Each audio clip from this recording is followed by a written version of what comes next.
Mereka berjalan sambil bergandengan. Perasaan Yunju semakin dalam. Cinta yang awalnya hanya pura-pura berubah menjadi cinta yang tulus. Yunju bertanya, bukankah tadi mau bilang sesuatu? Ia mengira Daehyun mau melamarnya. Namun ternyata Daehyun membahas masalah Setbyul yang difitnah. Harapan Yunju seketika pupus. Ternyata Daehyun jauh-jauh datang hanya untuk bertanya tentang Setbyul. 대기업 직원이든 편의점 알바든 Yunju tidak bisa berbohong lagi. Namun Daehyun tidak mau menyudutkan pacarnya. Ia berkata, saat ini tidak ada yang lebih berharga untukku selain kamu. Harapan Yunju yang pupus akhirnya muncul lagi. Wanita itu terharu mendengar perkataan Daehyun. Saat Daehyun akan pergi, Yunju memanggilnya. Ia kemudian memeluk Daehyun dengan erat. Ini pertama kalinya Yunju benar-benar bahagia memiliki Daehyun di sisinya. 야, 최대야. Kebetulan ibu Yunju baru pulang dan melihat anaknya bersama seorang pria. Ibu Yunju akhirnya memanggil Yunju. Mereka berdua akhirnya panik. Daehyun sadar diri kalau status sosialnya berbeda dengan Yunju. Ia bukan pemilik perusahaan seperti keluarga Yunju. Daehyun akhirnya bersembunyi. Namun ia mendapat telepon kalau Setbyul ditangkap polisi. Ia segera menemui Setbyul.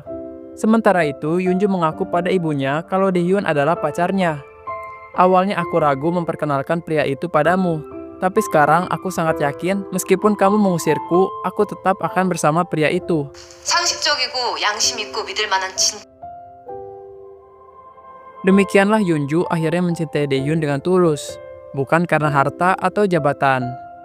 Daehyun menjemput Setbyul di kantor polisi. Ia bertanya, apa kamu baik-baik saja? Pria itu sangat khawatir. Setbyul berkata, aku pikir kamu tidak akan datang. 왜 왔어요? 오면 또 실망할 텐데. Di sana ada seorang pria tua yang tangannya terluka. Ia menuduh Setbyul melakukan kekerasan. Di sisi lain, polisinya juga tidak kompeten. Ia percaya hanya dengan tuduhan sepihak, padahal tidak ada bukti. Meski Setbyul disudutkan, Daehyun tidak mau mengulangi kesalahan yang sama. Kali ini ia berdiri membela Setbyul. Daehyun meminta maaf kalau memang terjadi kekerasan. Namun pria tua itu menginginkan ganti rugi. Akhirnya Daehyun berkata, "Hei Pak Tua, kau sudah melakukan pelecehan terhadap pegawaiku. Tapi aku masih tetap meminta maaf padamu. Sekarang kau bertindak berlebihan."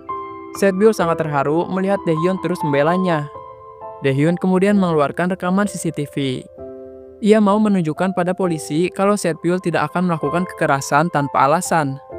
Saat video diputar, ternyata itu video Daehyun sedang latihan memperkenalkan diri. "Hei, sini HP-nya, aku salah putar video," ucap Daehyun menahan malu. Ia kemudian memutar video rekaman CCTV-nya. Ternyata benar, Pak Tua itu berniat melecehkan Setbyul. Pak Tua akhirnya tidak bisa ngeles lagi. Ia langsung berlutut minta ampun. Sesudah itu, Daehyun segera membawa Setbyul keluar, tapi Setbyul berkata, "Tunggu dulu." Daehyun menjawab, "Tidak ada yang perlu ditunggu. Maksud aku, HP kamu ketinggalan," ucap Setbyul. Daehyun langsung balik lagi mengambil HP-nya. Saat mereka pulang, Daehyun tiba-tiba berhenti lalu bertanya, "Kenapa kamu nggak pernah cerita? Masalah pacarku bukan kamu yang menindaskan, kamu difitnahkan. Kenapa kamu diam aja?" Setbyul pun menjawab, "Aku hanya anak yatim piatu. Orang-orang menganggap aku nakal. Tidak ada yang percaya pada perkataanku." Daehyun akhirnya berjanji, ia akan selalu percaya pada Setbyul. "Jika kamu ada masalah, ingatlah masih ada aku," ucap Daehyun. 너 잘못한 거야. Perkataan tersebut menusuk hati Setbyul. Ia memang sudah lama hidup kesepian tanpa keluarga. Tapi tidak lama Daehyun memarahi Setbyul. Wanita itu bingung, "Kamu kenapa sih? Tadi baik kok sekarang marah-marah?" Namun sekali lagi jawaban Daehyun menusuk hati Setbyul. "Aku marah karena aku khawatir padamu. Sekarang aku akan selalu marah padamu." Setbyul langsung luluh lagi. Ia teringat pada ayahnya. Dulu ia selalu dimarahi. Ayahnya selalu bilang semua itu karena ia menyayangi Setbyul. Tapi semenjak ayahnya meninggal, tidak ada lagi yang memarahi dia. Daehyun melihat Setbyul sedih, ia pun menyuruh Setbyul memukulnya. Setbyul ditantangin. Daehyun bahkan berkata harus pakai seluruh tenaga. Jangan sampai hanya terasa seperti dikelitikin. 야, 너가 그렇게 싸움을 잘하냐? Dia pikir Setbyul tidak akan berani. Ternyata wanita itu sedang mengambil ancang-ancang. Pukulannya langsung membuat Daehyun terbang ke udara. Setbyul akhirnya berlari sambil merindukan ayahnya. "Ayah, aku kangen ayah. Sudah lama aku tidak dimarahi, tapi sekarang ada yang mau memarahiku lagi, ayah." ucap Setbyul penuh kesedihan. Wanita itu duduk di pinggir jalan sambil berharap waktu berhenti. Momen itu sangat spesial bagi Setbyul, di mana ia melihat harapan lagi dalam diri seorang pria bernama Daehyun. Sebuah bus berhenti, supirnya bertanya, "Nona, ayo masuk, ini bus terakhir." Akan tetapi, Setbyul menolaknya. Ia sedang menikmati waktu untuk menggalau. Saat sedang asik-asiknya bersedih, alarm HP Setbyul berbunyi, "Waktunya kerja, waktunya kerja." Wanita itu sangat jengkel, ya ampun mengganggu saja. Di sisi lain, para pelanggan banyak yang protes karena pegawainya diganti jadi teman Daehyun.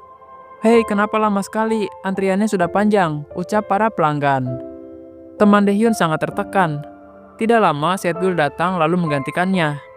"Hei, cepetan sini gantiin aku," ucap teman Daehyun. Setbyul mulai melayani para pelanggan. Pada akhirnya, senyum manis yang sempat hilang itu kembali lagi. Setbyul sangat bahagia. Daehyun sedang berkumpul bersama keluarganya. Ia melihat berita kalau Setbyul mendapat penghargaan sebagai karyawan terbaik di Korea. Betapa senang mereka mendengarnya.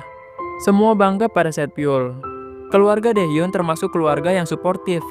Daehyun kemudian memberitahukan Setbyul kalau ia masuk berita jadi pegawai terbaik bulan ini. Saat mendengarnya, Setbyul biasa aja. Daehyun heboh sendiri. Ia joget-joget di depan Setbyul. Pria itu berkata, "Hei, kenapa diam saja? Kamu sengaja membuatku malu." Sebenarnya Setbyul senang, tapi ia pengen dimanja. Apa bagusnya jadi pegawai terbaik? Aku hanya akan kelelahan karena pelanggan semakin banyak, ucap Setbyul. Meski sudah pura-pura, tapi pada akhirnya Setbyul tidak bisa menahan tawanya. Daehyun selalu bertingkah konyol untuk menghiburnya. 들이 속 좁다고 쫌장님이라고 부르죠. 쫌장님! Mereka terus mengobrol sampai sebuah pertanyaan muncul dari mulut Setbyul. "Kenapa kamu memilih jadi pegawai toko saat orang-orang sebayamu sedang menikmati hidup?" Pertanyaan itu seperti tamparan bagi Daehyun. Ia hanya diam, tapi dari wajahnya terlihat kesedihan. Daehyun mungkin sama seperti kita semua, ia bukan tidak ingin menikmati hidup, tapi keadaanlah yang memaksa hidup seperti itu. Mungkin ia juga mengorbankan mimpinya untuk sesuatu yang lebih penting, yaitu keluarga. Saat Daehyun mulai berbicara, Setbyul bisa merasakan kesedihannya.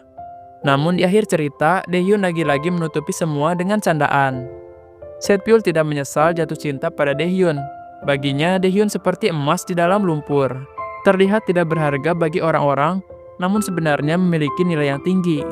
Kesetiaan, ketulusan, dan sikap rela berkorban, tidak ada harta yang lebih berharga dari semua itu. Setbyul kemudian mengganti topik pembicaraan. Ia minta hadiah sama Daehyun. Saat ditanya mau apa, ternyata Setbyul minta digendong. Namun Daehyun menolaknya. Setbyul tidak menyerah. "Ayo gendong aku pengen digendong," ucapnya.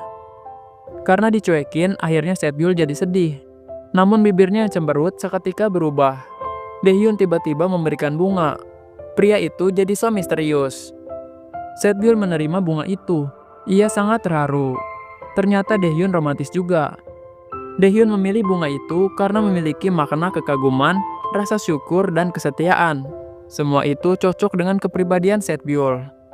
Tapi di dalam hati, Setbyul berkata, "Kamu pasti tidak tahu kalau bunga ini juga melambangkan seseorang yang sedang jatuh cinta." Tidak lama, Setbyul minta digendong lagi. Daehyun dengan terpaksa mengabulkan permintaan tersebut. "Hore, hore," ucap Setbyul. Wanita itu loncat ke punggung Daehyun. Setelah beberapa saat, Daehyun menyuruhnya turun, namun Setbyul tidak mau. Akhirnya Daehyun berputar-putar, tapi tiba-tiba Yunju datang dan melihat mereka. Yunju syok, namun ia pura-pura tersenyum untuk menutupi kekecewaannya. Daehyun mau menjelaskan, tapi terlalu gugup sehingga bicaranya terbata-bata. Setbyul akhirnya ikut bicara. "Jangan salah paham, kita tidak ada hubungan apa-apa." Yunju tidak banyak bicara, ia terus tersenyum. 그럼 나야 대현 씨 믿. Daehyun segera menyuruh Setbyul bekerja lagi. Tapi Yunju malah mengajaknya makan bersama. Awalnya Daehyun beralasan Setbyul harus bekerja, tapi teman Daehyun tiba-tiba muncul. Sekarang Daehyun tidak punya alasan lagi. Mereka bertiga akhirnya pergi. Setbyul sangat kasihan. Ia sengaja ditinggalkan sedangkan Yunju bermesraan dengan Daehyun. Saat meja dipesan, pegawai itu berkata, "Saya akan siapkan untuk 2 orang." Namun Yunju menjawab, "Bukan 2 orang, tapi 3 orang." Pegawai itu terdiam sebentar lalu melihat ke arah Setbyul dengan perasaan kasihan.